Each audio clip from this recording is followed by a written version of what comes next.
Okay, thanks everybody for coming this afternoon to this fourth annual Tsai lecture from the Nathanson Center. Very pleased this afternoon to be able to welcome Professor Ian Loader from Oxford University. Ian follows in a distinguished line of speakers for this series of lectures. Some years ago, we were fortunate to welcome David Garland to Osgoode Hall to give a lecture, and we also were able to host Jock Young, and most recently Jean-Paul Brodeur, whose last public engagement was given here at the Nathanson Center. Today we have Professor Loader. I'm very pleased to welcome him here to Toronto. I would like to introduce Professor Loader as a man who I think is the most esteemed criminologist, English criminologist of his generation, my generation, in fact. Ian and I met quite a number of years ago at Edinburgh University. It was 1993, and the two of us were recently minted PhDs. Ian took up a post at Keele University, which is a small provincial university in Middle England. I think a good place for him to be at that time, given his research interests. Ian helped, he was one of a number of young scholars who helped transform Keele into a real powerhouse for academic criminology, creating almost something from nothing. During his time at Keele University, he contributed to a couple of noteworthy publications, Crime and Social Change in Middle England and Policing and the Condition of England.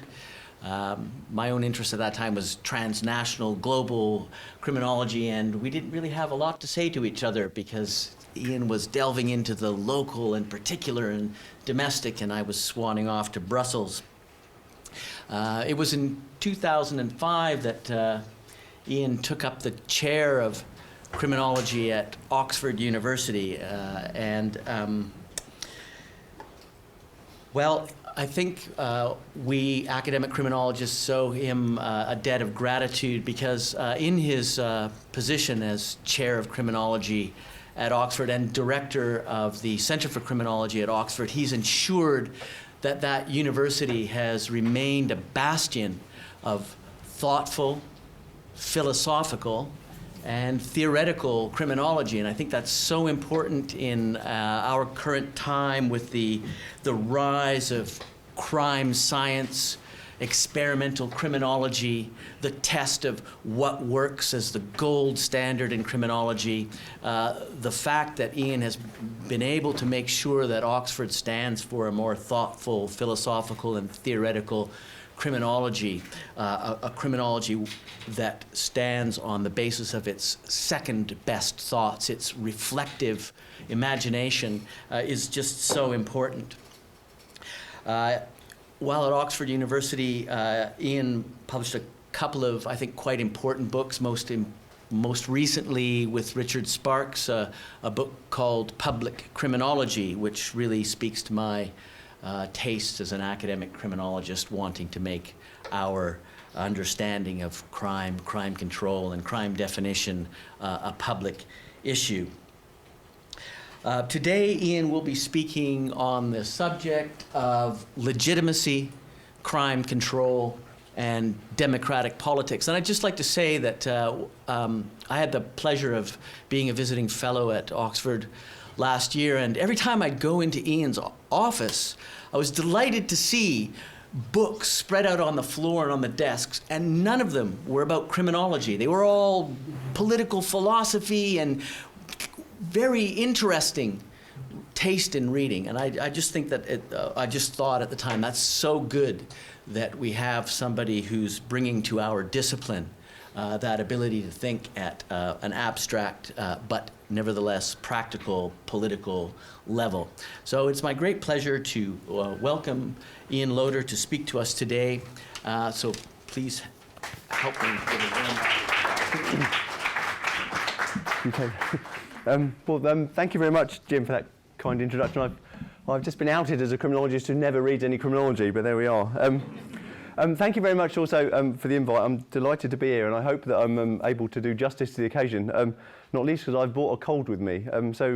This has consequently meant that I've reduced my thresholds for success. Usually I try and make these occasions kind of coherent and interesting. I have the target of just getting to the end today in my drugged up state.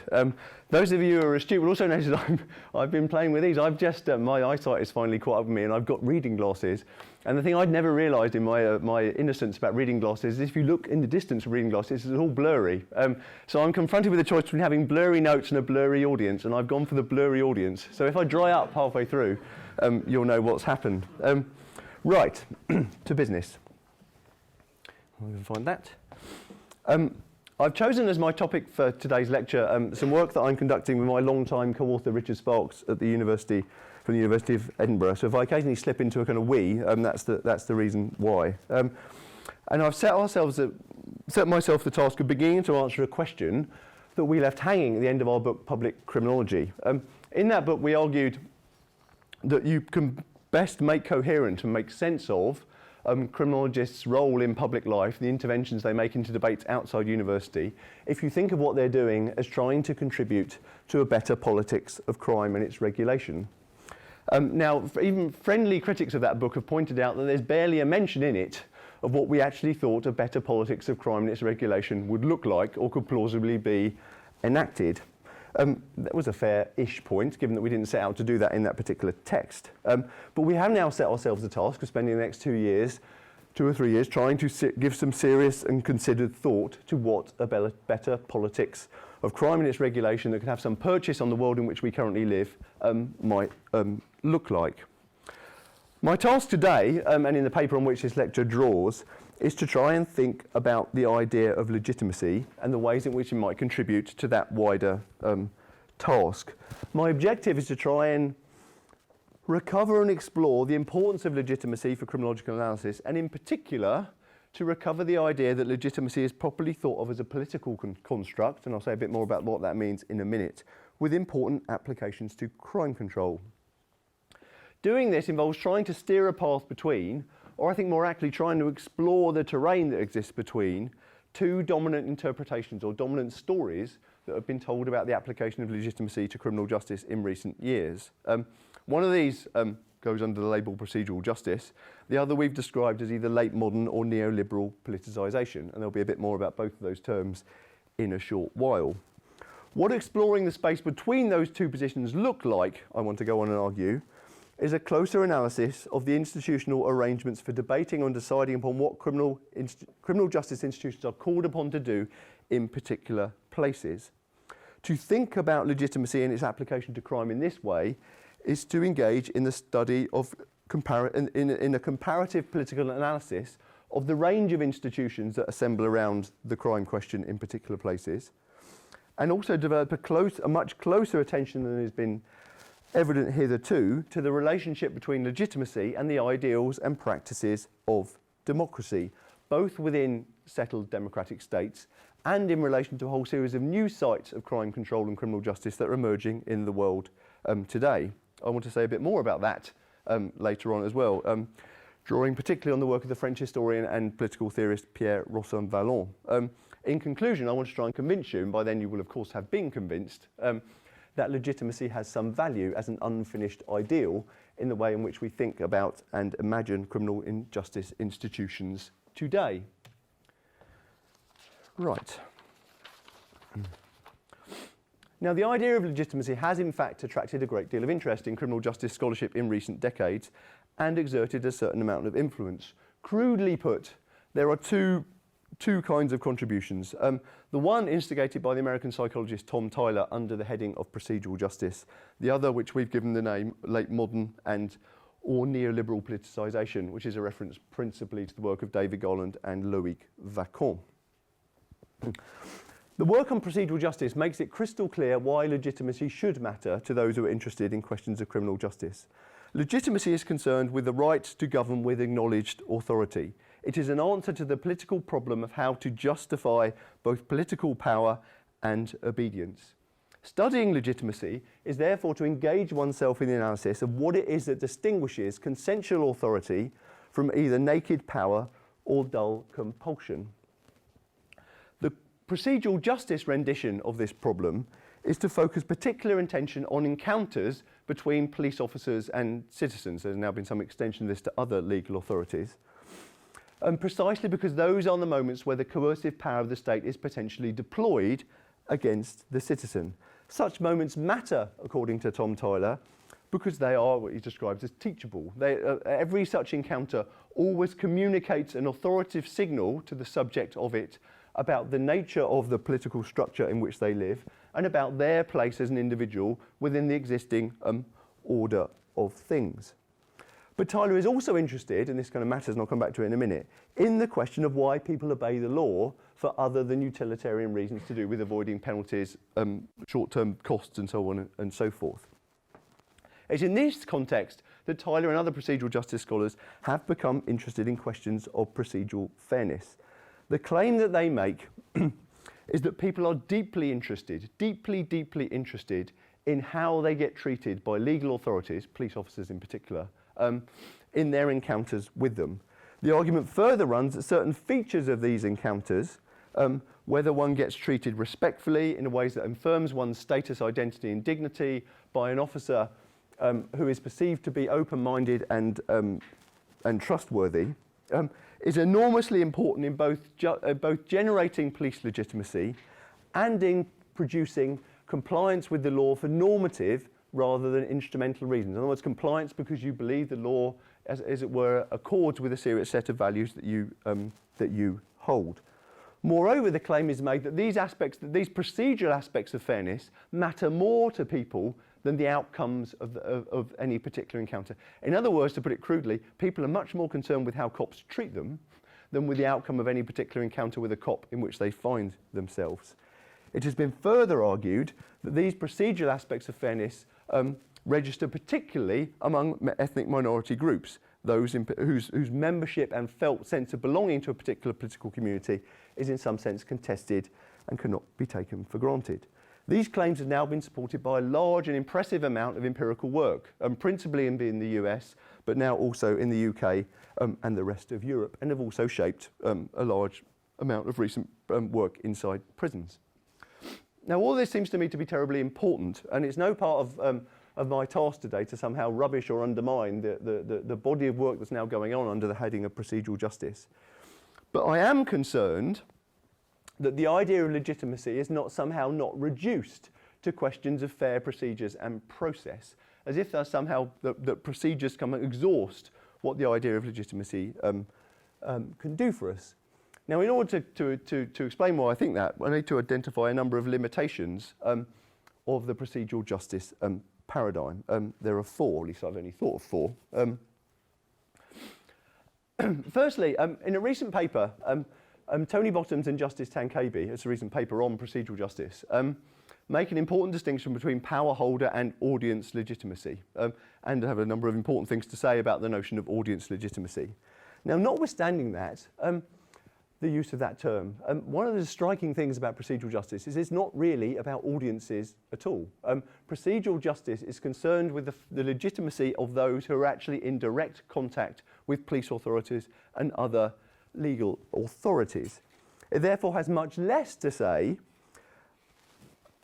about how legitimacy is generated and sustained, or not, among those people who experience the criminal justice system indirectly or through others, or by means of local rumour and gossip, or through media representations, or as citizens or taxpayers, or as some other kind of interested but rather distant onlooker. How the beliefs of such people, and in many democratic societies they constitute a large majority of people, how the beliefs about order and justice of those people are generated and sustained somehow falls outside the purview of a perspective which is focused on police-public encounters. Secondly, the focus on these encounters is a great strength, but it also risks bracketing off and treating us somehow outside the consideration of the concept of legitimacy a whole series of other matters to do with the regulation and governance of crime. Questions to do with the purposes of policing, the extent of police powers, how police priorities are set, how police are rendered accountable, questions to do with the reach of the criminal law, the use and scale of imprisonment, the ideologically charged character of criminal justice, the mix of penal and social modes of regulation and their relationship to wider patterns of social distribution, all that stuff, in other words, a whole bunch of stuff that you might end up studying on criminology courses, somehow gets treated as not being directly relevant when we think about the legitimacy of criminal justice institutions. That seems to me a mistake. It seems to me that you can't get very far in thinking about legitimacy without bumping into a whole series of political, philosophical, and sociological problems of that kind. And it's fair enough to bracket those problems for the purposes of doing particular kinds of research projects, but we can't leave them unaddressed indefinitely. Thirdly, there's a curious way in which procedural justice research is rather placeless and timeless, by which I mean that the kind of encounters that procedural justice scholars are concerned with somehow get lifted out of the political cultures in which they take place. Sure, most of this work thus far has been done in the United States, and some people have even made the claim that there's something about American political culture which makes procedural justice especially salient. And there's a whole series of questions that are now being explored about whether procedural justice ideas travel, whether they travel to Europe or the UK or elsewhere in the world. But doing this is not quite the same thing as trying to study police legitimacy in ways that deeply situate it in the context of the political and mundane cultures within which policing takes place. Nor is it to study police legitimacy in ways that attend to the changing dynamics of the world in which we live, whether we think of that in terms of globalization, the accentuation of borders, the generation of new loci of power in criminal justice around transnational agencies or around private security, whether one thinks of the role of the internet and new social media and its relationship to changing forms of political activity. All that stuff, I want to contend, kind of matters when we think about questions of police legitimacy. Bottoms and Tankebe rightly point out that the problem of legitimacy is an antique one in political science, in political and social science. But that does not, I think they're right about that, but that does not mean that our analysis of it can somehow be inattentive to the conditions in which we study legitimacy in the circumstances in which we find ourselves today. Fourthly, from the outset, it seems that one of the chief advantages, indeed principal claims, of those associated with procedural justice research it has a series of ideas and can speak a language which can have a considerable practical appeal in trying to reform police and other criminal justice institutions. In other words, it enables researchers, or it enables reform-minded cops and prison managers to say to their recalcitrant colleagues, actually, you ought to be concerned about the fairness of how we treat people, not because that's the right thing to do, but because that is actually a way of generating other kinds of outcomes. In other words, procedural fairness is for crime control. Procedural fairness is for order in prisons. In other words, what procedural justice research has provided is a kind of credible language in which you can produce reform inside criminal justice institutions. And certainly in the British case in particular, that has been demonstrably and beneficially the case. There's all kinds of ways in which you can see that prisons and UK police forces have been and are being changed by the incorporation of a whole language of procedural justice. All that seems to me to be to the good, but it's come at a certain cost. And the cost is reducing legitimacy to a kind of administrative category, whereby it gets kind of reenacted as a kind of measurable property of a criminal justice institution, in the British case until recently a police confidence target, rather than, as what the political theorist John Donne, I think rightly called, a ceaseless process of interactive judgment between rulers and ruled. Bottoms and Tankebe in that aforementioned paper point out that legitimacy is best thought of as a dialogue in ways that kind of closely correspond to John Donne's argument. But if that's true, it seems to me that we have to think harder about what legitimacy as a dialogue means. in what settings, between whom, under what conditions, and so on.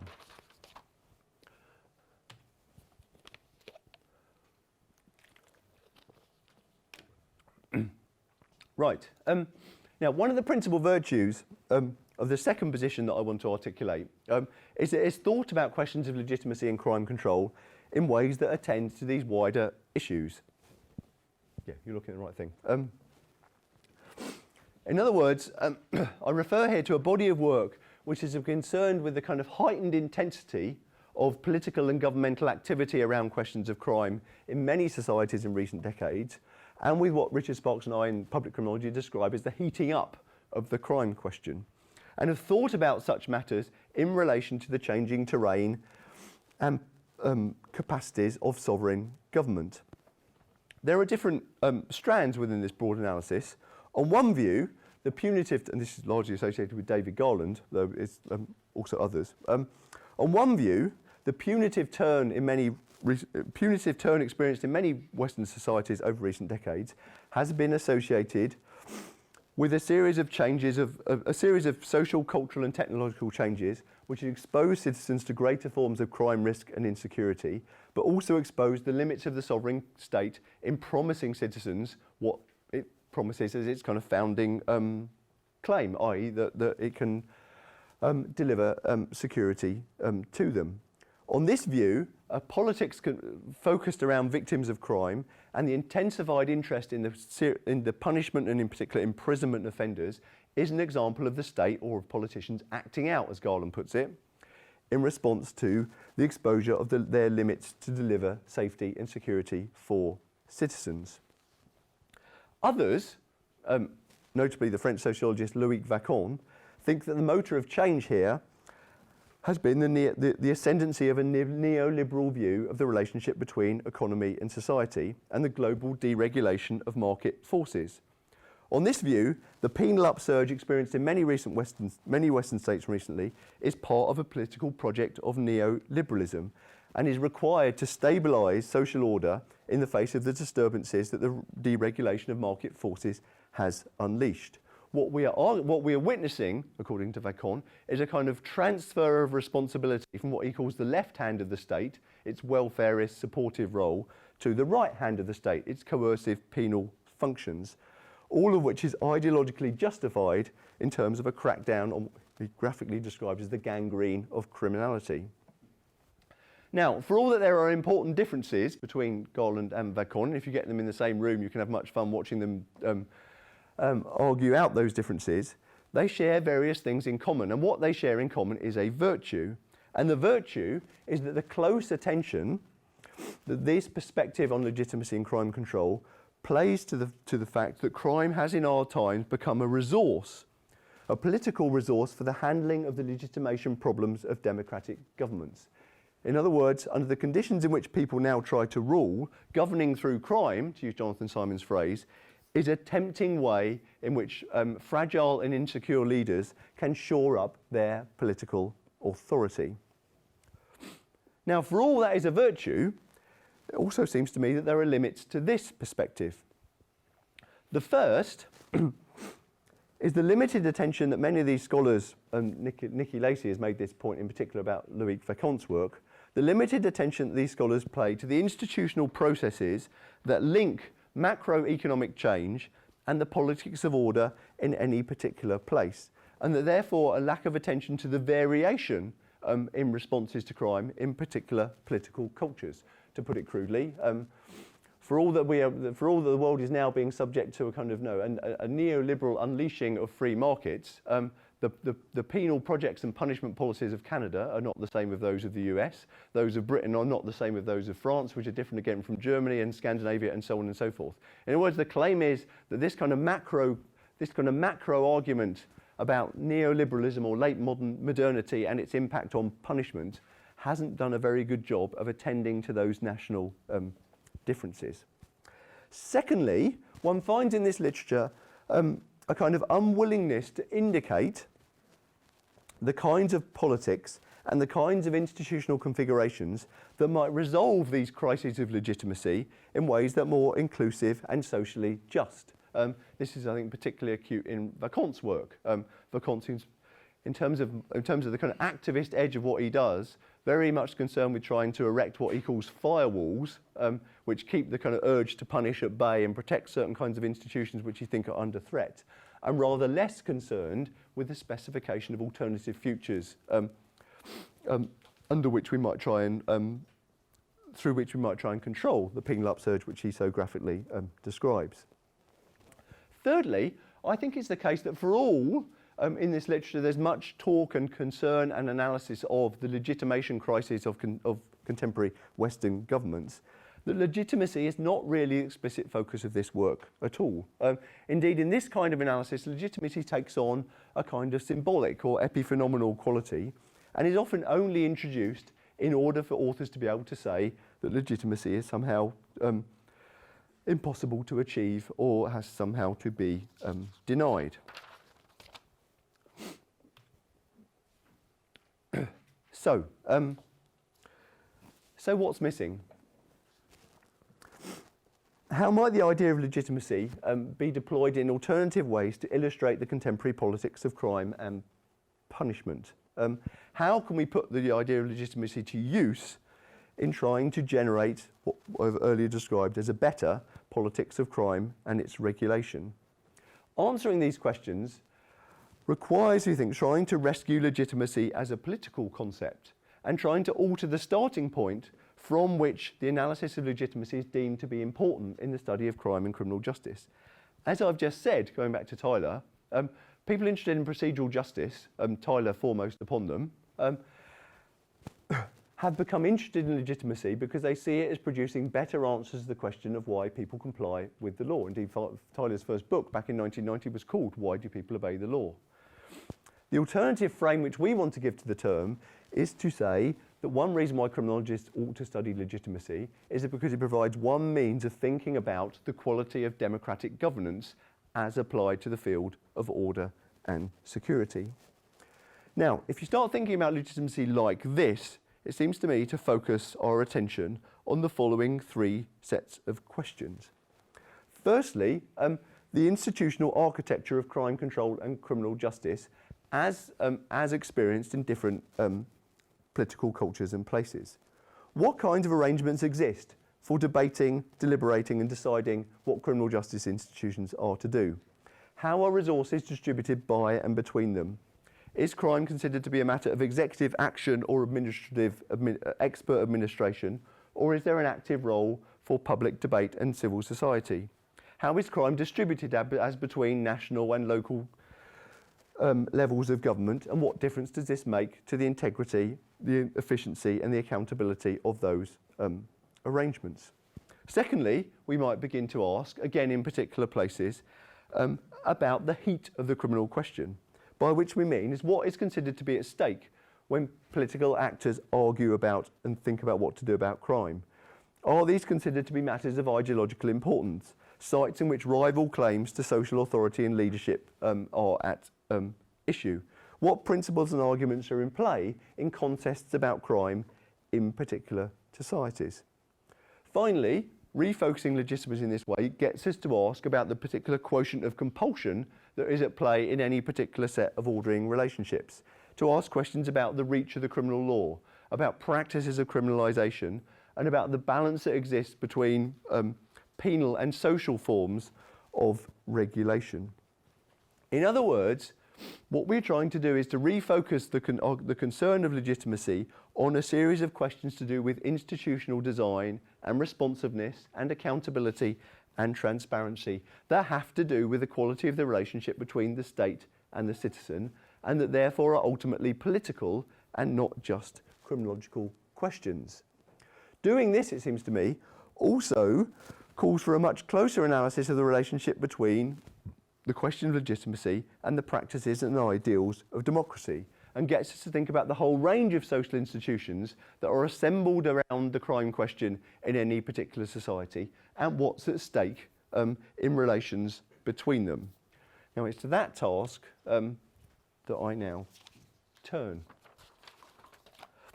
Right. Oh, excuse me, if I drink this, I might get to the end.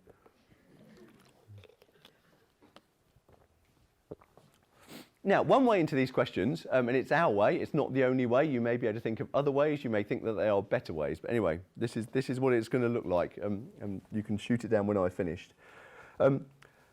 Involves trying to draw on the work of the French historian and political theorist Pierre Rossan-Vallant, and in particular two recent books of his, it goes without saying that recent and in our view impressive books of his, one called Counter-Democracy and one called Democratic Legitimacy. Now, Rossan-Vallant's starting point is what he describes as a crisis in the two sources of legitimacy that have given democratic societies much of their stability throughout the 20th century, but which have, under what he describes as an age of distrust, being called into question. The first of these is what he calls the diminished prestige of elected office, by which he means a transformation from a system in which people were once elected in order to govern freely according to a mandate, to a situation where elections are merely the means we use to decide who are going to rule us, after which they are subject to permanent scrutiny during terms of office in which the particular policies they want to enact have to be argued for on a case-by-case basis, day after day after day. Certainly anyone who's paid any attention to British politics over the last 10 years will recognise that, that description. Secondly, he describes what he refers to what he calls the delegitimation of selected administrative power, by which he principally means government officials, civil servants, and so on and so forth. His claim is that in a better educated and less deferential society, citizens are much less willing to trust selected officials, much less willing to just assume that there exists a class of technocrats who are uniquely blessed with the virtues of rationality and disinterestedness and can thus be trusted to govern in the public interest. I think there's all kinds of ways in which you can see the two general claims that Rossan-Vallant makes about contemporary democracy at issue in the contemporary politics of punishment, certainly in the bit of the world which I come from.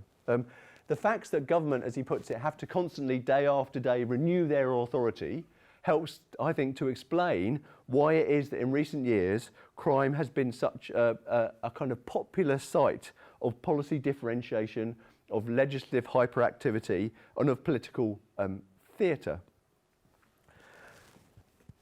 I've argued elsewhere that in the English case we have witnessed what I have described as the fall of the Platonic guardians. In other words, the fall of a kind of educated elite who used to manage crime and justice policy on behalf of everywhere else. And the UK is by no means only the place where there has been a discrediting of that kind of expert or bureaucratic penal judgment. And we can also point, again in the British case, to the recurrence of criminal justice scandals in which one or other bungling, remote or out-of-touch judge, social worker, border control agent, police officer and so on and so forth is considered to have made a mess of things. When that happens, what generally occurs is a kind of game of mutual kind of blaming as between the two sources of discredited power that Rossan-Vallant describes. In other words, the politicians blame the officials blame the politicians, and both get discredited in the process. Now, Rossan-Vallant's response to that situation, to that discrediting of the established forms of democratic legitimation, is to try and explore and unfold within an enlarged conception of democracy what he calls a radical pluralisation of the forms of legitimacy, which is a posh way of saying that he's wanting to try and find ways of to identify practices which can supplement or extend or compete with election and selection in ways that can produce systems of rule which can have a greater claim to be governing in a general rather than a partial interest. There's three of these, and most of his book on democratic legitimacy is given over to describing them, and I'm going to do that in about 5 minutes, so bear with me. The first of these he calls the legitimacy of impartiality. This is his way of describing a set of institutions whose task is to monitor, inspect, sanction, criticise, denounce, oversee government agencies, whose capacity to do that is a product of the fact that no single interest group is able to control them. In other words, he has in mind institutions which have a kind of structural independence and a behavioural distance from political actors that can enable them to perform that regulatory task. Now, if you think about the field of criminal justice, and certainly if you think about the field of criminal justice in England and Wales, you may be able to think of other kinds of examples. What Ross-en-Volon is referring to here is a whole body of inspectorates, official and unofficial monitorers, inquiries, ombudsmen, commissions of investigation, and so on and so forth, all of whom have as their job the task of just keeping an eye on the agencies of the criminal justice state. And indeed, I think you can make the case that the scope and the power and the influence of such bodies has indeed extended over recent years, such that they now form part of a network of power-controlling devices, which the political theorist John Keane has called monitory democracy. Secondly, Ross-en-Volon makes reference to what he calls the legitimacy of reflexivity, which is a posh way of saying that democracies now need to find ways of, as it were, making themselves more complex places in ways that can compensate for the failures of electoral majorities. And this is done not by creating institutions that are somehow detached, as in the legitimacy of impartiality, but by multiplying the sources in a society the sources of reflection, of evaluation, and of veto. Now, importantly, he mentions human rights regimes and judicial scrutiny and constitutional oversight as being crucial in this regard. He also thinks that social movements and NGOs have a vital role to play in this process of social reflection, in denouncing governments for their failure to keep promises, to embody the principles of a society, to meet international obligations, and so on and so forth.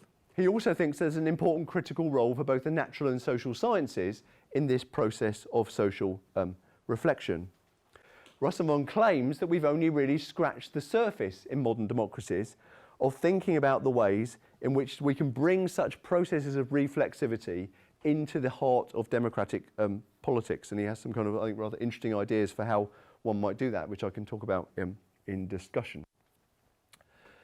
Thirdly, Ross-en-Volon describes what he calls the legitimacy of proximity.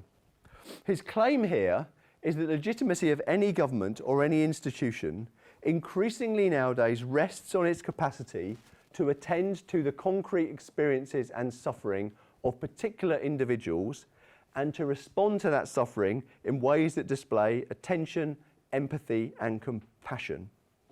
Ross-en-Volon, I think, has some rather interesting things to say about the ways in which humiliation and the demand for respect and dignity structure contemporary politics and generate many of its scandals. And I think he has some interesting things to say, actually, about the ways in which crime and victimisation become prominent features of politics under those conditions. He rather interestingly describes the capacity for what he calls empathetic representation as an indispensable political tool for any current political actor, and also points out the fact that much of what goes on in contemporary politics under the guise of responding to people's victimisation and suffering has a largely symbolic quality. It makes people feel better about their experience without actually identifying and tackling its source. His concern, therefore, under the heading of the legitimacy of proximity, is to try and think about ways in which this kind of politics of empathy and solidarity and compassion can actually be attached to considerations of justice. Interestingly, he discusses procedural justice in that context for many of the reasons that I've described. But he also makes reference to what he calls the need for new institutions of interaction in which political representatives, citizens and experts can routinely come together in order to test and revise and debate any particular government initiative before it is enacted. Right, that's about 200 pages condensed and applied in about 5 minutes. Anyway, hope you got the gist. Right, why have we bothered? We bothered for these reasons. We bothered because we think that those three emerging forms of legitimacy that Ross-en-Volon describes can be applied in some rather interesting and useful ways to a series of much more concrete issues to do with the legitimacy of criminal justice and crime control institutions. There are 4 such reasons. Firstly, what Ross and Volon does is remind us that legitimacy is about institutions and relationships between institutions, different institutions and citizens. It's not just about procedures, and it's not just about political discourses. In other words, legitimacy is concerned with the whole tissue of relationships between rulers and ruled, and with a whole set of questions to do with accountability and transparency and responsiveness of a range of institutions which try to do things about crime. Secondly, it seems to us that what Ross and Volon provides is a kind of dynamic and non-prescriptive framework which can help us to actually attend to the relationship that exists between such institutions in different political cultures. In other words, to get the grip on those questions of variation between societies that much of the kind of late modern and neoliberal politicization discourse doesn't get a grip of. And in particular, to pay some attention to the presence and the operation of the mix to the different kinds of institutions that Ross and Volon describes. Thirdly, what Rasson does is provide you with a way of providing a bridge between 2 ways of studying legitimacy.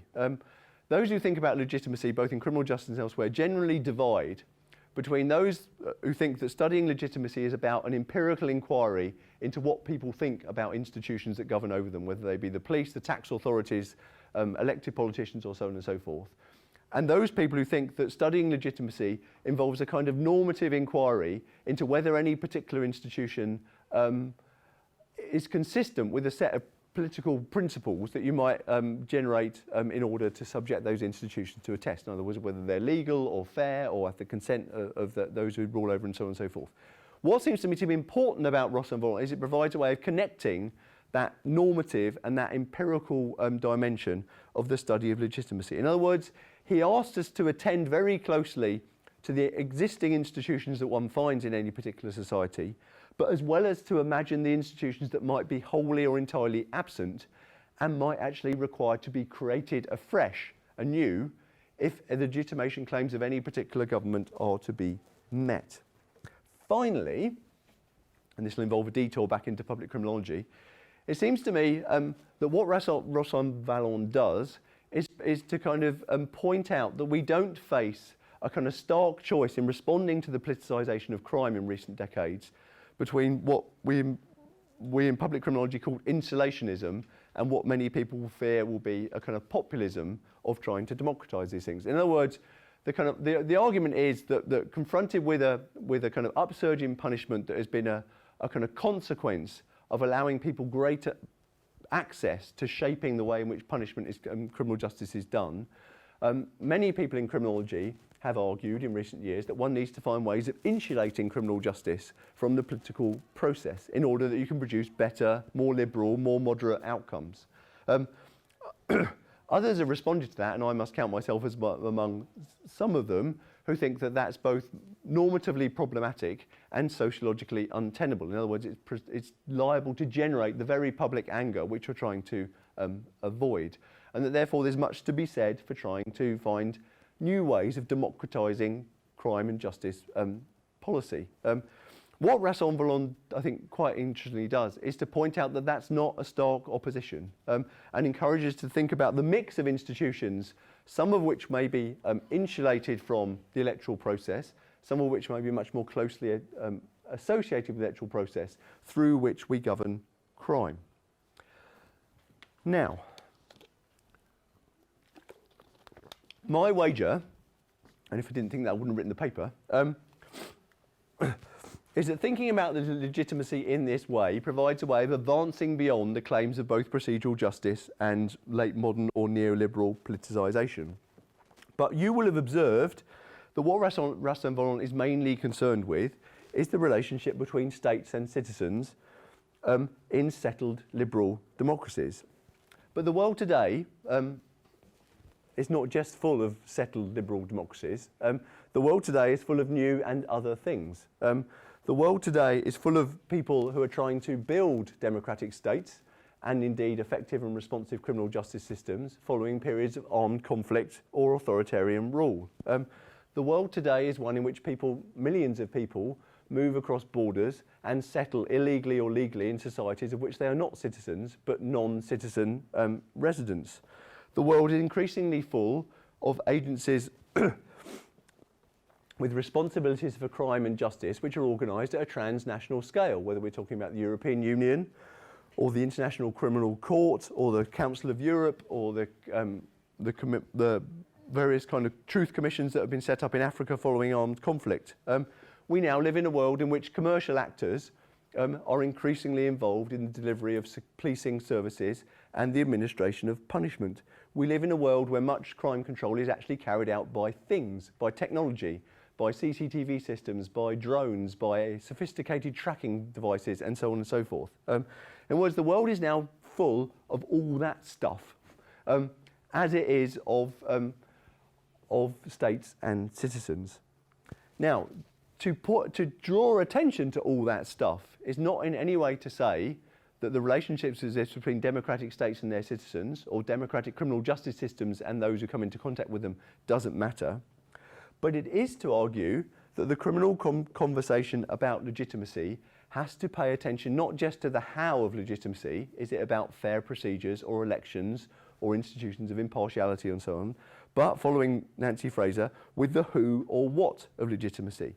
In other words, that we now today need to think afresh and with an enlarged political imagination about what actors in today's world should count as properly being subject to considerations of legitimacy. And I want, briefly in conclusion, to think about that question.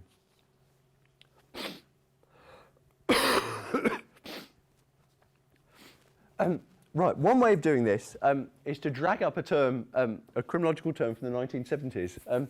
There's almost nothing that happened in criminology in the 1970s that anyone pays any attention to anymore, but I'm going to be an exception to this. And the term I want to drag up is a term, the concept of the idea of the unfinished. Now, the unfinished was a term introduced into the world by a Norwegian criminologist called Thomas Nathanson, and he used it to try and understand and advance the activities of a Norwegian prisoners' organisation called Ctre, with which he was deeply involved. Now, the unfinished, according to Nathanson, is a way of actually enabling Ctre and any other kind of radical penal reform organisation to avoid being defined, as he puts it, defined out as irrelevant on the one hand, or defined in as undangerous on the other. To do this, Nathanson says, one needs a message whose relationship to the existing order of things is one of competing contradiction. One needs to put up suggestions which are genuinely alternatives to the present and which exist in competition with existing structures, practices, and policies. This is best done, Nathanson argues, by producing an image of the future world which is always in some sense an unfinished sketch, and to resist the pressure, as he puts it, to finish the drawing, because finishing the drawing is a way of getting oneself incorporated, sucked into existing structures and ways of doing things.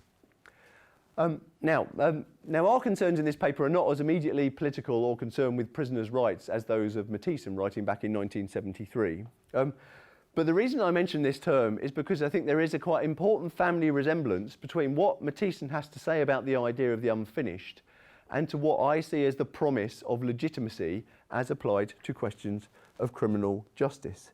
In other words, that the promise of legitimacy lies in its capacity to interrogate and unsettle existing arrangements of police and penal power, using a language that those who hold such power cannot but engage with and in some sense understand. You can't be a police officer or a prison officer and say to the world that I'm not concerned about whether or not what I do is considered to be legitimate. So it can do all that, as well as trying to provide a guide for the search for better and alternative ways of doing these things. Now, in this spirit, we might want to return to all those questions that I just raised about the other stuff that goes on in the world that isn't just about relations between democratic states and their citizens. And in that context, it seems to me that the task that now lies before us is to try and find a way of, as it were, rescaling legitimacy in order that we can begin to think about its application to forms of crime control beyond the criminal justice agencies of the nation state. Some of that work has now been done in relation to a parallel idea of justice, for example. We've become very familiar with the idea of thinking about global justice or transnational justice or even intergenerational justice. And there seems no reason in principle why one can't reimagine and rescale legitimacy in much the same way so that it can begin to do some work about thinking about private security, transnational crime control organisations and the like. And indeed, there is plenty of work on the democratic deficit in the European Union, policing arrangements, on transitional justice, on the application of human rights, accountability and democratic governance to the realm of private security.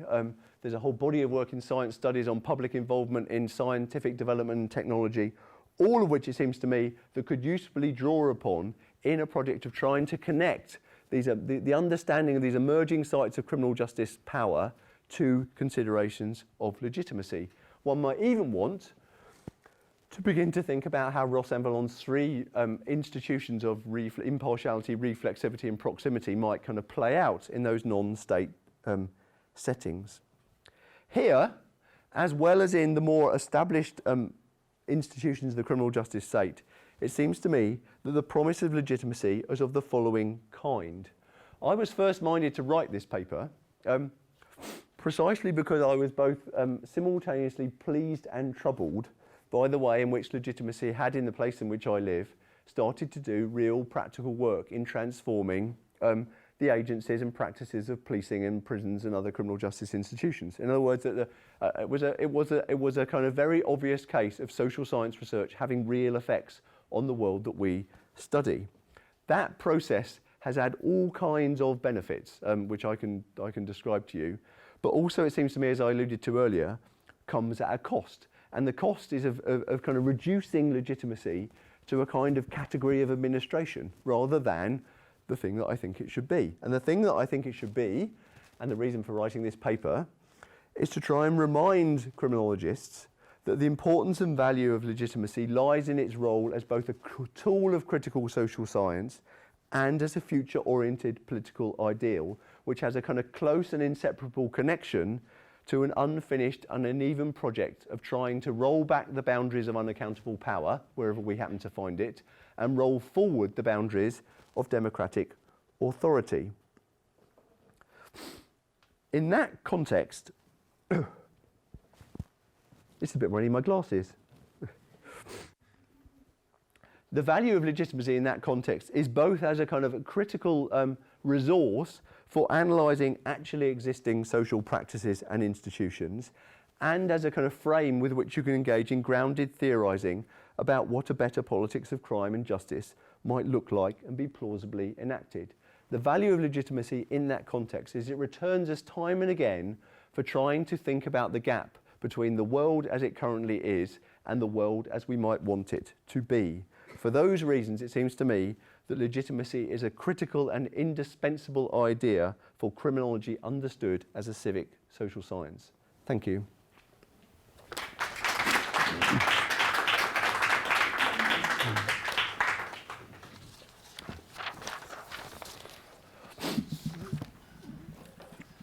Well, thanks very much, Ian, for that extremely wide-ranging and thoughtful and thought-provoking presentation. We have a good deal of time now to take questions from the audience, and I would really like to be able to do so. I would ask that people who want to ask questions or make statements of some kind to make use of the microphone. The reason being that this is being captured for later broadcast, and without making use of the microphone, your questions and points won't be audible to our virtual audience of the future. So this is your chance to be on YouTube, in other words. Yeah. Well, we want to be future-oriented about our discussions today as well. So can I ask if there are any questions from the audience? Yes.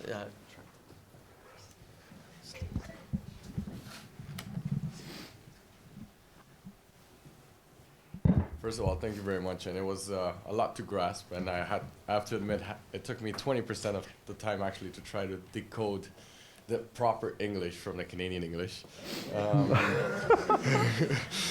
So you said accountability in our society and in British society and Canadian society as well. Accountability is very important in the 21st century.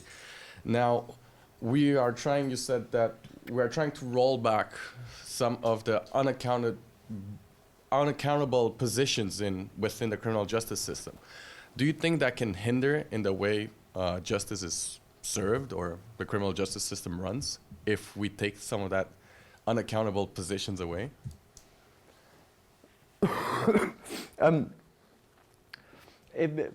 Well, it depends what you mean by hinder. If you mean by hinder, will making the criminal justice system more accountable get in the way of its capacity to engage successfully in the task of investigating and controlling crime? Yep, some people make that claim. In the sense that effective criminal justice systems, the police require the kind of tools to, as it were, as any cop would tell you, get on with the job, and that we needn't kind of worry about all this stuff. There's two reasons to be sceptical of that claim. One of which is that if you live in a democracy, we're not just in the you can't just be concerned with the question of controlling crime, as if that activity can kind of carry on without reference to any other kind of value or objective that a democratic society believes in. In other words, you have also to be concerned not really with controlling crime, but with the question of how you go about doing that. And accountability mechanisms are a very important part of the kind of how of doing that keeps those who are given powers that the rest of us don't have to investigate crime under some kind of check. Now, I'm also a sufficient convert to the kind of procedural justice paradigm to think that actually there's something in it, and there's something in it which suggests that this kind of positing of effectiveness and accountability as being in some kind of zero-sum relationship is just a kind of too simple and indeed probably erroneous way of thinking about it. And if they're right that there's something that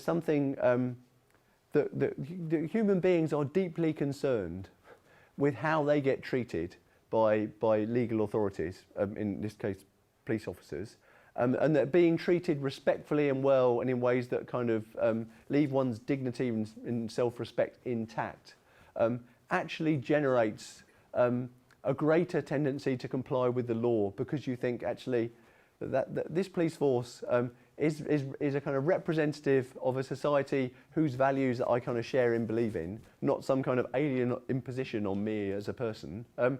Then you can kind of see an argument which says that procedural fairness is actually part of what it means to deliver effective crime control, not some kind of illegitimate imposition on our ability to deliver effective crime control.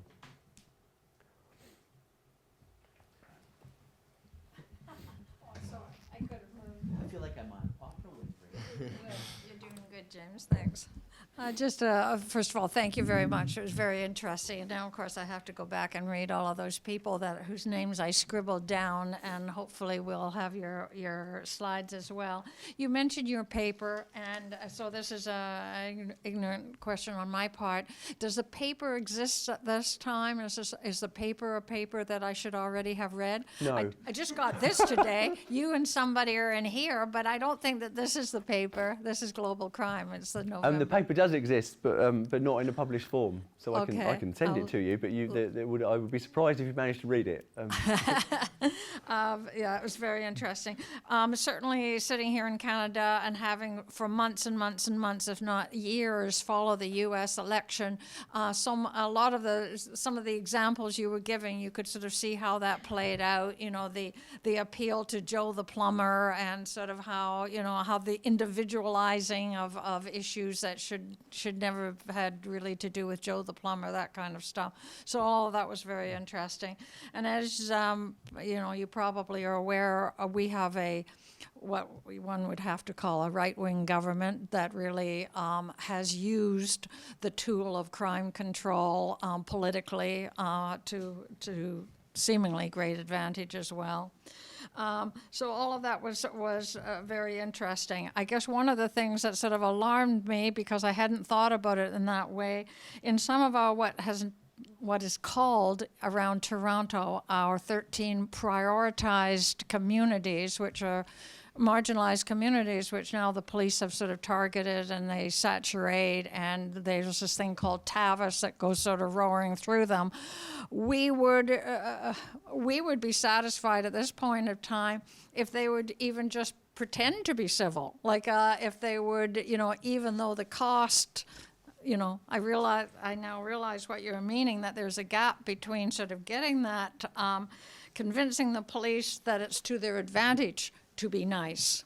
If we even got that far, it would be something. Well, in fact, again, recognizing that your point is an important one. If they pretend to be nice, it still doesn't mean that that there's a fairness sort of inherent in the system at all. So I found your talk very, very interesting, and now I must go and do an awful lot more reading. Thank you. No, I said I was intrigued by the phrase "pretending to be nice." I think I think pretending to be nice. If you're a procedural justice scholar, pretending to be nice, that's enough actually. In other words, you don't require police officers to go through some kind of radical mental transformation that means that they suddenly are kind of like everyone they come across on the streets. All that you require them to do is to treat them with fairness and respect, and that treating them with fairness and respect has all kinds of beneficial consequences. That's the claim, and as I was pains to point out in the lecture, there's nothing in this paper that is trying to say that that's not important.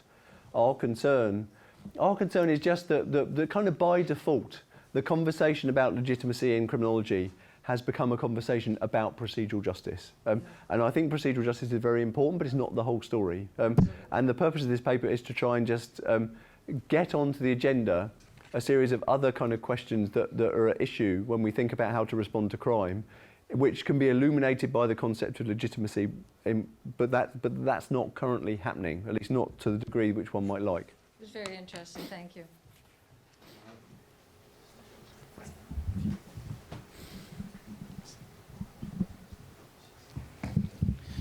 I agree. Thank you very much. That was fascinating, and I, like Margaret, feel like I now have to go do some more reading. And I haven't read Rosa Vallon. It strikes me this, I may be wrong, it just in your necessary brief description of it, strikes me that Canada is going through that process in reverse. That in fact, that what we're seeing is increasing authority rather than a need to, but that's a different conversation. That's not my question. Yeah, so I'm going to try and move it to a terrain that I might know a little bit more about. And that is just more generally about the role or the concept of legitimacy, and especially in terms of crime control.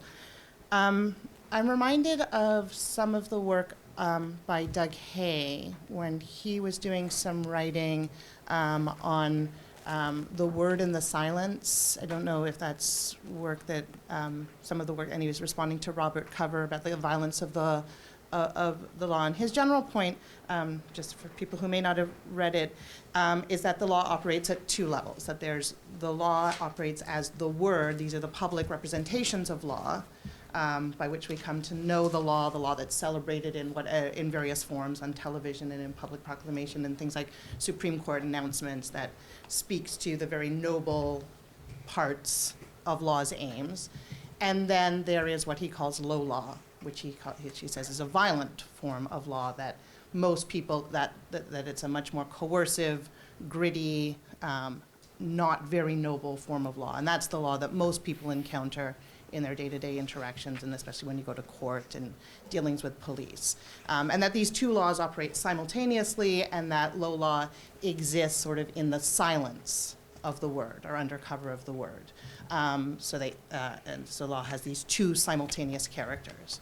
And in the context of those discussions, he talks about the concept of legitimacy. So they have to exist in a particular balance so that a sufficient number of a certain amount of the population sees the word as legitimate in order for the coercion and to exist, and then he poses as something of a rhetorical question, how many of the population needs to be part of that group that sees the word as legitimate, right? And it's not a question he seeks to answer, but rather so the suggestion being that there's the law, in order for people to comply, does need to retain a legitimacy amongst a certain group.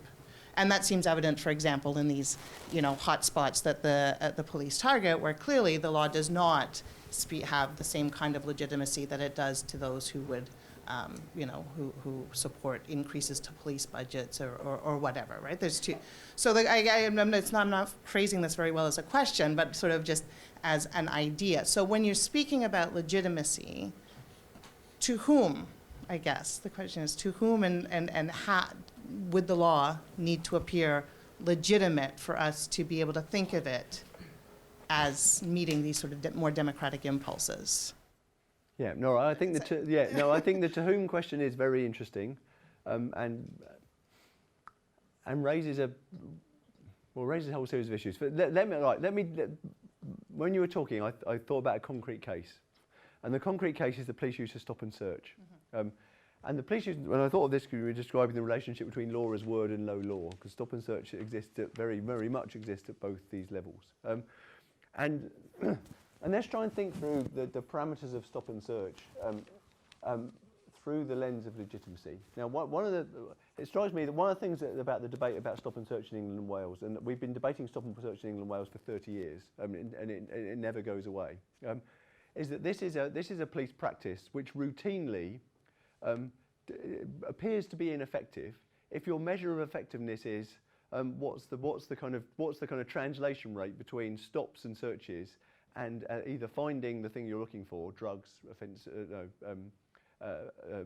illegal weapons, or and then successful prosecutions. And over that whole 30-year period, that figure has never crept above 5–10% ever.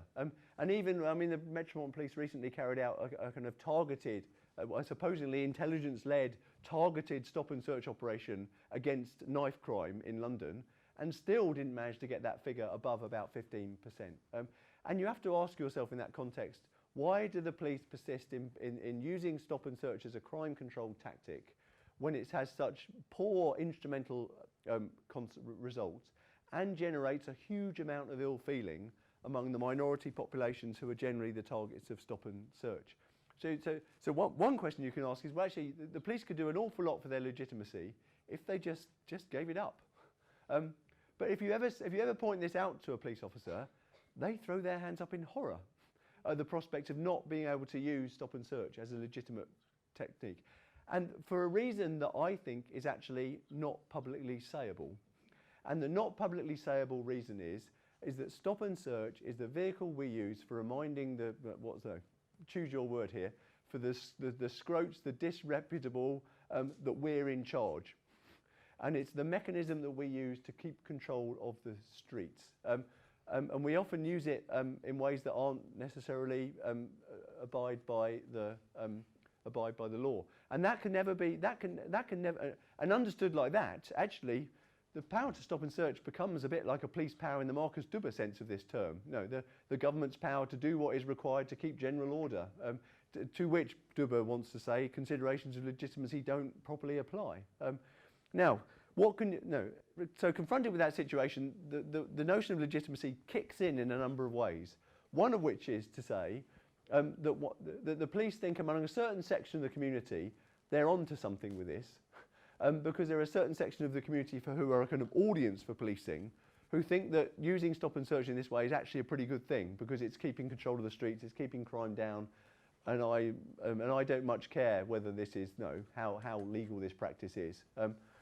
So you could say that. The second thing is you say, well, actually, if you want to make stop and search a the more legitimate target, you need to find much more proportionate means of using it, and you need to kind of apply all those criminal justice, all those procedural justice considerations, in other words, in terms of shaping it. And I think in many ways, the experience of some groups of people of stop and search is a kind of test of that kind of procedural justice claim that procedures matter more than outcomes.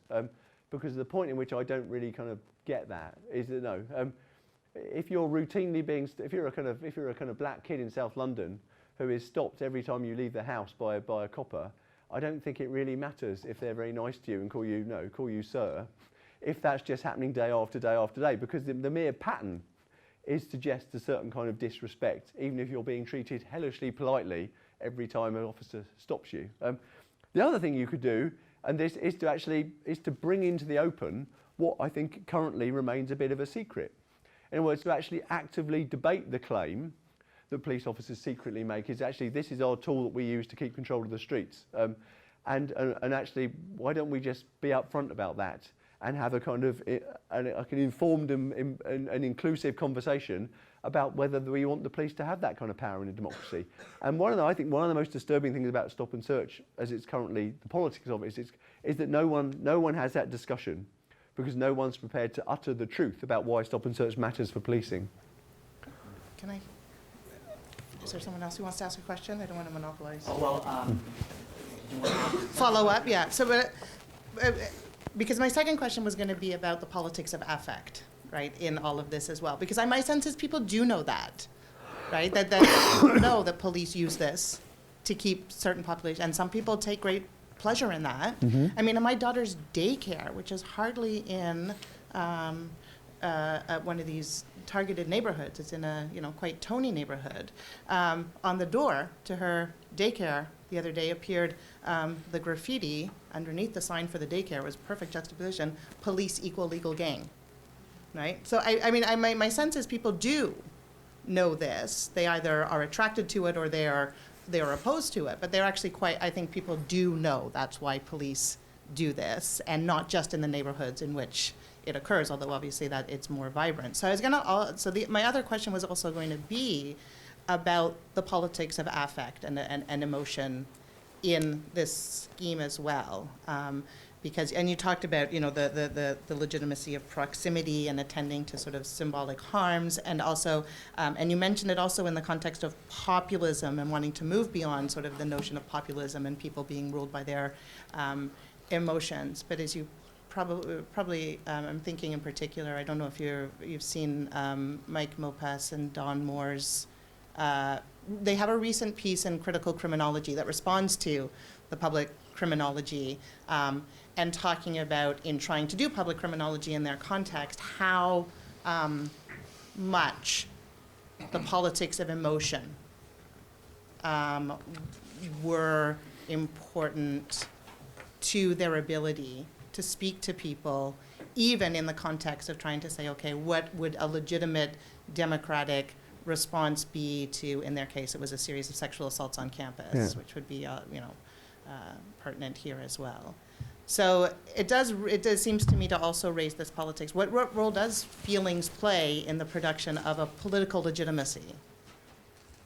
The short answer, there's a much longer not very satisfactory answer. The short answer is an enormous role. Right. At various points in the past, I've tried to kind of factor some of this in. I mean, just to follow up the example that you just gave, and the reference that the book that Jim mentioned at the beginning, The Policing the Condition of England. I think there is a sizable minority of the English population. I don't think that this is only an English phenomenon, who are deeply and emotionally wedded to a certain notion of authoritarian policing, and find it deeply appealing that the police go around cracking heads of the disreputable, or those that they perceive to be disreputable, and whose sense of the legitimacy of the police kind of relies upon the fact that policing should be like that. It's odd to observe that they are now actually the section of the British population who are most critical of existing policing, precisely because it doesn't accord with their police force of the imagination. It's too obsessed with things like procedural justice and being kind to minorities and doing all those kind of things that would really police officers, if they were proper police officers, ought not to bother with. And our discussion of political legitimacy has to, in this case, has to reckon with the fact that the legitimacy of the police among a certain quarter of the population is of that kind, and has to find some way of just bringing that into any kind of public conversation about what legitimate policing looks like, rather than just treating it as somehow it has to be kind of kept at bay. And I think that's true of, I mean, I can do nothing other than just agree wholeheartedly with your point. We can't discuss these matters without registering their affective dimension. You get nowhere. I can't resist. I want to enter the conversation at this point. Thank you, first of all, for your talk. It's very big, and there's just a lot of material in there, conceptual and otherwise, for grist for the mill. I have a question which is ill-formed in my mind, but it's something to do with the relationship between legitimacy and accountability, and maybe a niggling thought that actually accountability and transparency might be concerns that ultimately undermine legitimacy. After all, in the public's mind, what counts with policing and criminal justice is effectiveness. You mentioned stop and search in the earlier conversation, and how in England and Wales the debate has centered around the supposed ineffectiveness of stop and search, that they only in 15% of stops manage to find a knife or a gun or something like that. In the taxi on the way here this morning, I mentioned to you that on Monday in New York City, the police announced with great glee that they went for a 24-hour period where there was no reports of any kind of violent crime, no assaults with a deadly weapon, no knivings, no shootings, no attempted shootings, no muggings, nothing. It was an entirely peaceful city. And of course, the chief of police gets on the radio and the television there and says, well, that's down to us. We're effective. The New York miracle has really happened, and part of the New York miracle has been our intensive use of what they call stop and frisk. The ability for us to create the expectation that every time you go outside, you might be subject to stop and search, has meant that the gangsters leave their guns at home. They leave their knives at home. They only bring them out if they're really going to do something serious, but for casual wear, they're leaving them at home. That's a measure of our effectiveness, that we've managed to deliver that. Now, there's a relationship between accountability, transparency, and legitimacy, because you see, accountability mechanisms, transparency mechanisms drag out all the dirty work, the tainted work of policing into the cold light of day. And that dirty work of policing is a little bit like in a sausage factory. Nobody wants to see sausages being made. It's an ugly process.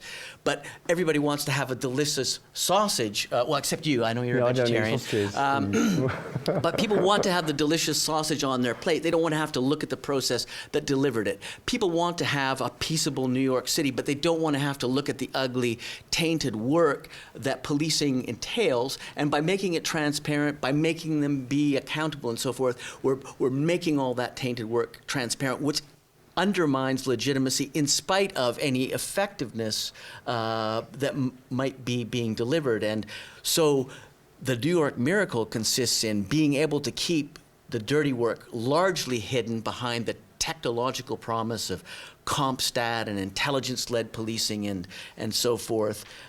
Trust us, we're the experts.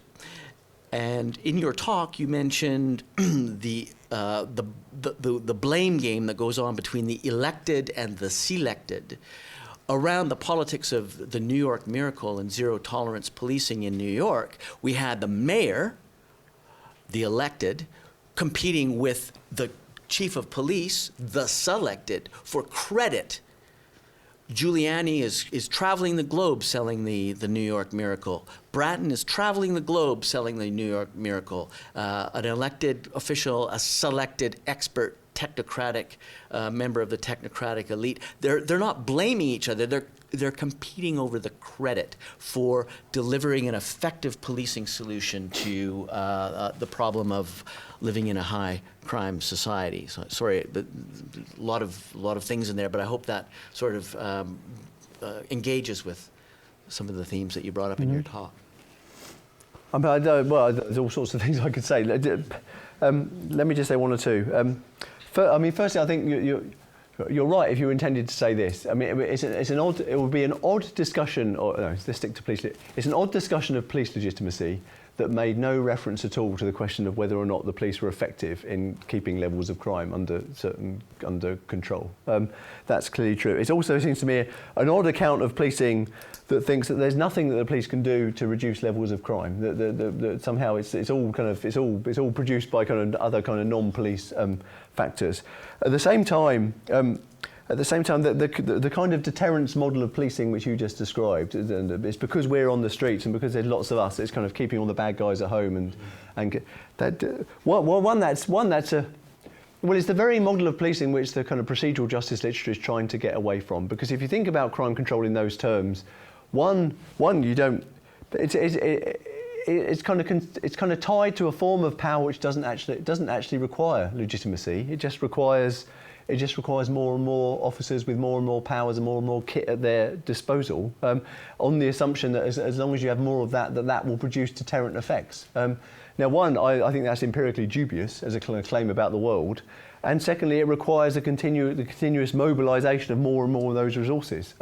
The point that Tom Tyler, I think, importantly wants to make about the procedural justice, the normative model of compliance, is that most societies deliver stability and order because the vast majority of their members comply with the law for normative reasons, not because they're worried about the police officer being on their case. It's also true to say, I think, that I've not got all this in my fingertips, but my sense is, if you look at the literature on police legitimacy, that above a certain kind of threshold, which almost every Western society meets, that people are mainly concerned about whether the police are fair, and that is the major driver of their sense of police legitimacy, more than it is whether they're effective. Partly because I think they just take it for granted that they are minimally effective. I have a colleague who's recently done some of this work in South Africa, where questions of police effectiveness are rather more important in determining whether they think the police are legitimate or not, for reasons I don't need to spell out. I don't want my comments to be read as me being an advocate of zero tolerance policing. I didn't take that to be the case for a minute. Just playing a little bit of devil's advocate. I wanted to also hook up with Amanda's comment about the politics of affect, and thinking about Frank Ferrudi's concept of the politics of fear. And I wonder, in Canada, our current federal conservative government has been successful at creating a crime control agenda, a tough on crime kind of political agenda, in spite of the fact that for 30 years Canada has had falling crime rates, and particularly when it comes to serious crimes, homicide, our homicide rate is much, much lower than it was 30 years ago. And yet there's this climate of fear, I would say, an expectation that crime is a serious problem, that we live in fact, in a high crime society. Now, this is partly to do with media projections and so forth. But we criminologists have gotten into the newspapers, writing op-eds and letters to the editor, pointing out that crime statistics are at an all-time low. Why are we building more prisons, or why are we getting tough on crime with new kinds of legislative models and things like that? It seems to me that conservative politicians in this country have hit a register that is around the politics of fear, the politics of affect, and they recognize that this is a key to political success. I wonder how you think criminologists talking a language of reason and rationality around these issues of legitimacy and why can't the police just be nice when they stop and search us? How can we compete against a political rhetoric that seems so heated and successful? This is the point where I just tell you to go and reread, of course, Public Criminology, but which was all about that question. Well, I mean, one answer to the question is you have to. I think you have to in part engage the discussion at that level. It's a mistake to think that because as a criminologist that are equipped with kind of facts and data, that somehow you're going to kind of prevail in a kind of political and public climate which is kind of animated by all kinds of other things. If anyone is silly enough to think that, then they're just not going to get very far in any kind of political discussion. Which is not to say that those things can have no purchase whatsoever. It seems to me that we also now live in a world where at least part of what it means to legitimate any public policy, and you notice this any time any politician goes into a radio studio, is to be asked whether whether you've got any evidence that what you're going to do is going to work, and that's not ever going to clinch the conversation. But to suddenly say I have no idea or I don't care, is actually a quite difficult position to adopt as a politician these days. So it's not a lost cause. I think the other thing to say about the kind of the mobilisation of fear is I think we've been rather schooled because we've lived it through a kind of 20, 30 year period where this has become just a kind of in many Western societies just become part of the political process of assuming that it's always going to be like that and that those political mobilisations are always going to work. I don't think it's true that those political mobilisations are always going to work, not least because if you keep banging the kind of crime-fighting drum, there's all kinds of ways in which you can just be hoist by that petard, especially if you're in periods. I mean, one of the experience, I think this is precisely what happened to the new Labour government in Britain over that effectively, if you were in period for a long period of time and you spend all that time kind of hyperactively going on about cracking down on crime, there comes a point where somebody's going to say, no, shouldn't you have done something about this by now? The other thing we should do is not necessarily assume that politics is always going to be like that. I think it's true, for all kinds of reasons that take us back to Durkheim, that crime is always going to be a resource for politicians who want to shore up their political authority.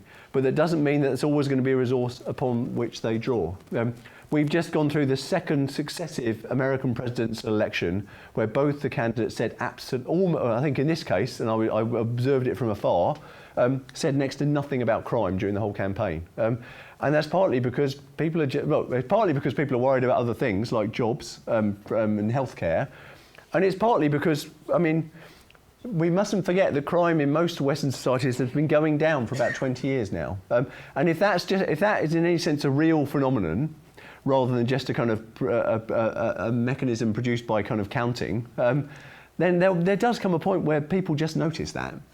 And any kind of political mobilisation around crime does need some raw material to work with. It needs people who are experiencing a level of anxiety in their daily lives which they can hook into. And if crime really is a less salient part of many people's daily existence, then the kind of reservoir in which politicians can kind of dip themselves in order to secure political capital is just going to be shallower.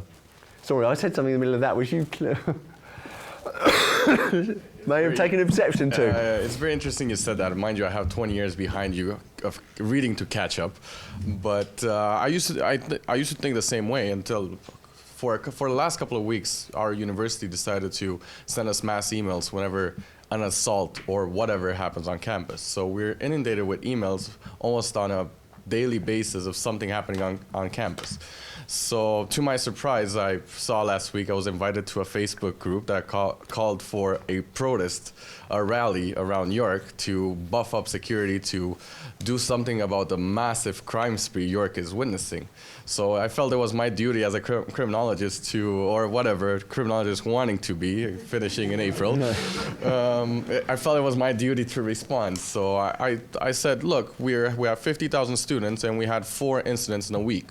You guys they wanted random searches on campus, they wanted access cards in buildings, they wanted everything, the whole thing. 1,000 people were gonna attend this rally on Facebook. When I saw that, I couldn't believe it. So, I was very disappointed on the mass panic, on the way our society at York reacted. And the cherry on the cake was when there was a rumor that was spread that there was Santa Claus walking with a gun around campus, and the police were called, and obviously the news people were here and everything was here. So I witnessed this mass panic right here, and I'm sure you guys know what I'm talking about, right? And it was very depressing. And I think crime will always be on the agenda. One of the things you could do, one of the joys of being on sabbatical is you get to read books again. And one of the books I've just finished reading is by Harvey Moloch, who's an American urban sociologist. It's called Against Security. And it's a kind of book about how we kind of fret too much about security, and full of all sorts of practical ways for how we might just. Well, part of his claim is you can often produce safe spaces by just not by trying to make them safe, but by doing other kind of things to make them better, and that safety is a kind of product of doing things to make places just better. And it's as well as being a kind of rich account of elaborating on that idea, it's full of practical steps on how to kind of just do that, including a whole chapter on how to design public toilets, which is just fascinating. So I think you should go along to the next meeting armed with this book. That's my advice. What was it called again? It's called Against Security by Harvey Moloch.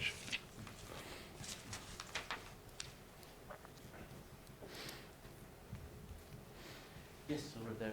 Well, get the microphone to you.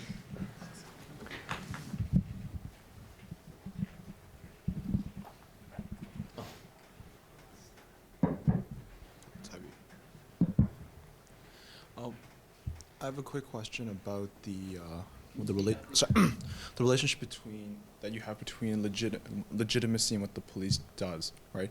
Because my understanding of what you're saying is that they have legitimacy simply by doing something, not necessarily changing who they are, what their mantra or whatever. It's just something that's done, right? So, are you boiling down legitimacy to just changing a protocol and action? So that would be a little bit like when the police want to stop and search you on the street. They're polite to you and they give you a card which explains the legitimate reasons why they need to stop and search you. They're a little souvenir for you to take away with you. Standing orders, protocols. What, you've been stopped and searched extremely politely by Officer Jones? I don't think so.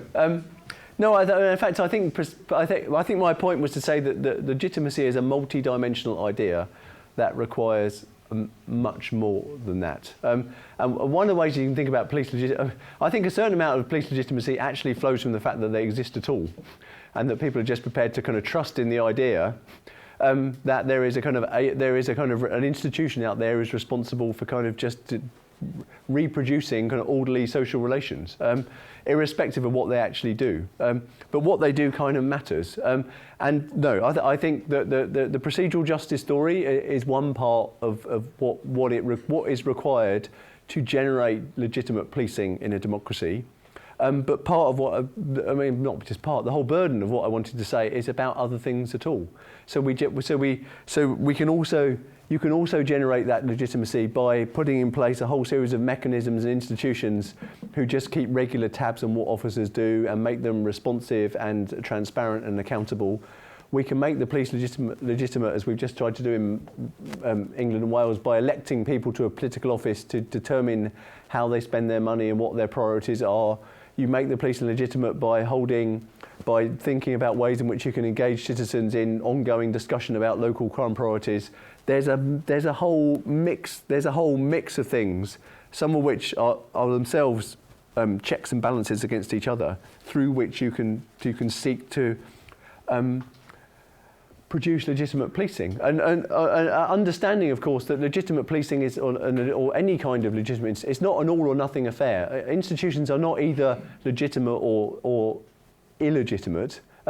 There's a kind of continuum, and that this thing is constant, and legitimacy is constantly being fought over and contested and argued about, and it is always in process.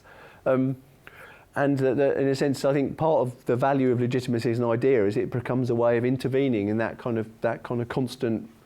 Well, that's what John Donne, I think, brilliantly called that ceaseless process of interactive judgment. If you, that's not too much for a Wednesday afternoon.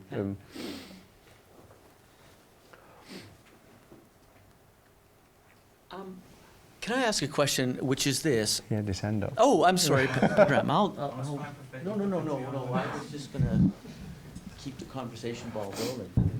Because, yeah, this might be like kind of going towards the next spectrum. It's just an opinion. I want to see what you have. You mentioned the U.S. elections and how that they didn't discuss the topic of crime at all.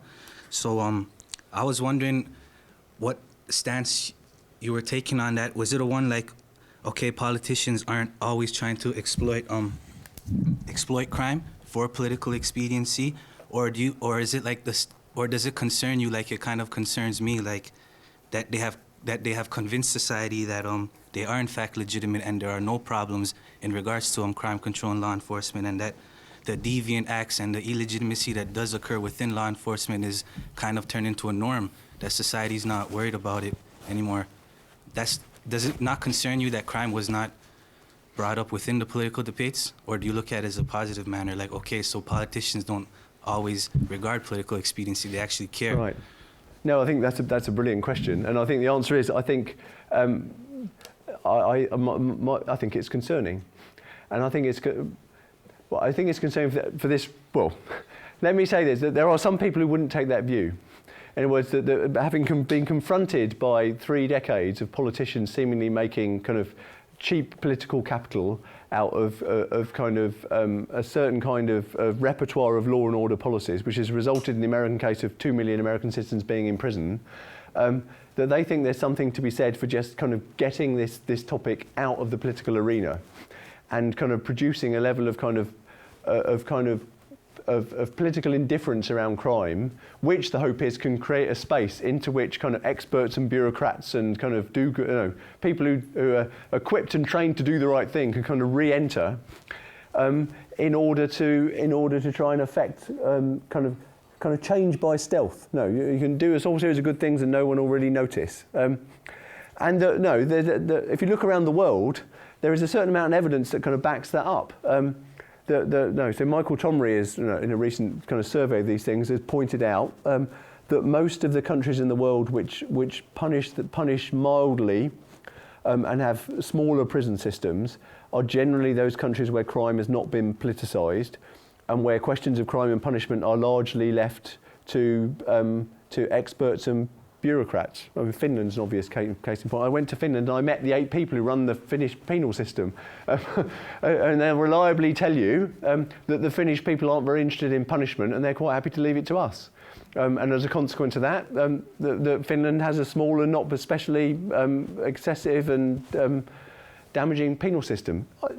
But nonetheless, I think it's a mistake. I think that it's only right and proper in a democracy that crime becomes one of those subjects about which people argue and disagree, and in the same way as they disagree about health or education. So I don't think it's necessarily good for the health of a democracy if you hold an election in which these issues are somehow being marginalised, even though you might want to say there's good reasons why that has happened. I think in the American case,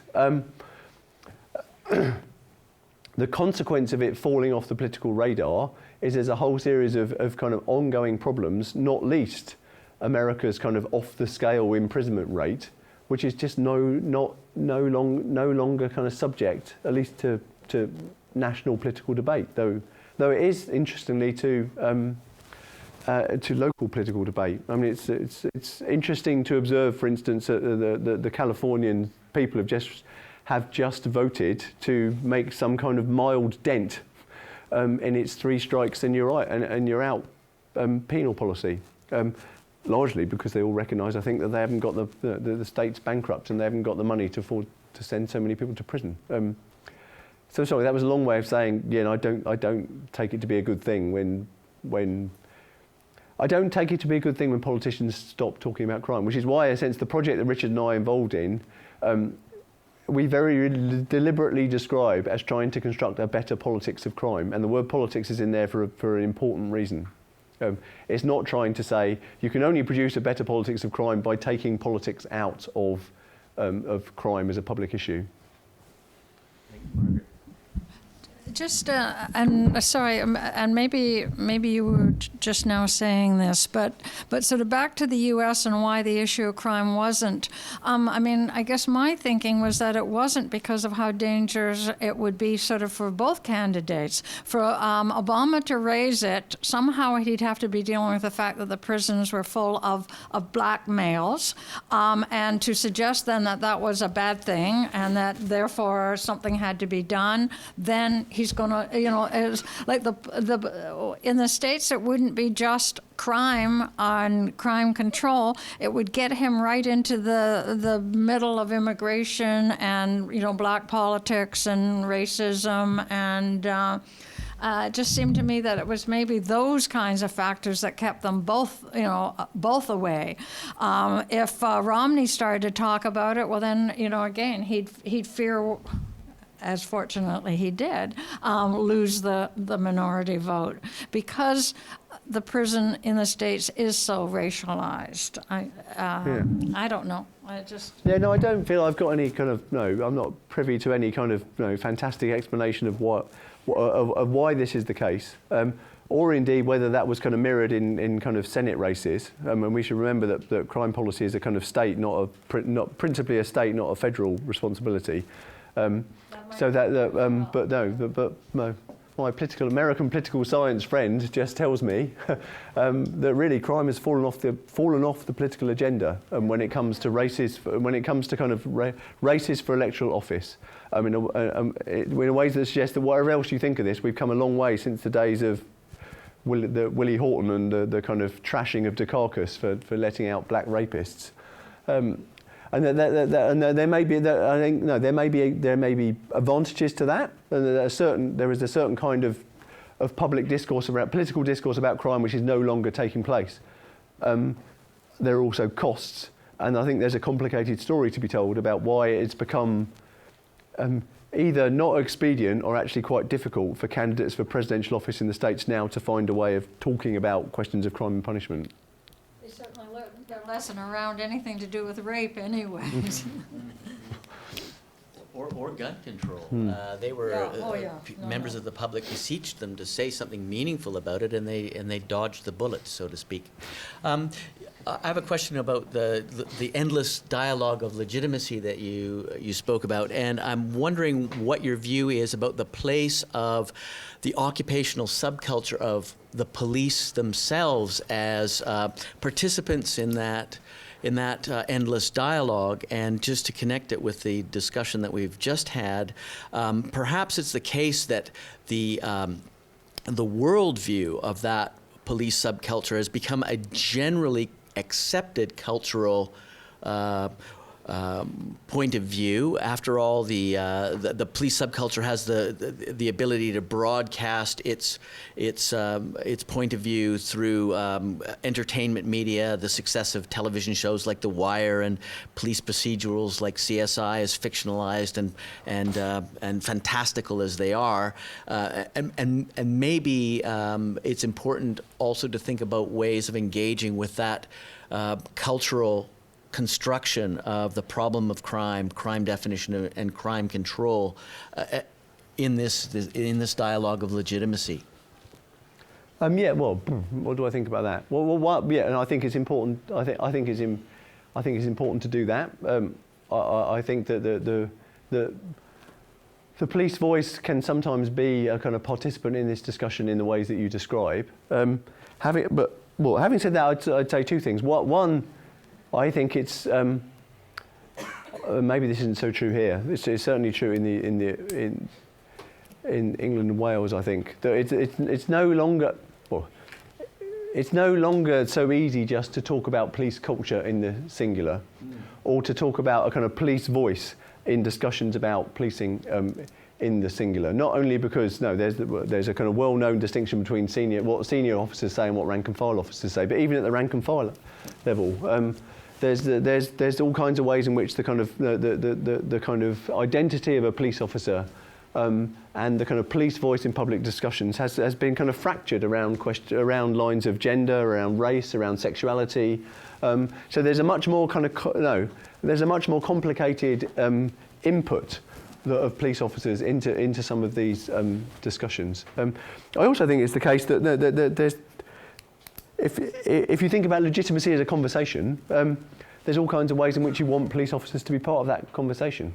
I think one of the lessons that we learn about the failure of police reform efforts over many, many years is that too often reform happens from above and is kind of dropped on police officers, who then find all kinds of ways to kind of be recalcitrant and obstructive and to generally do what they think is being imposed upon them.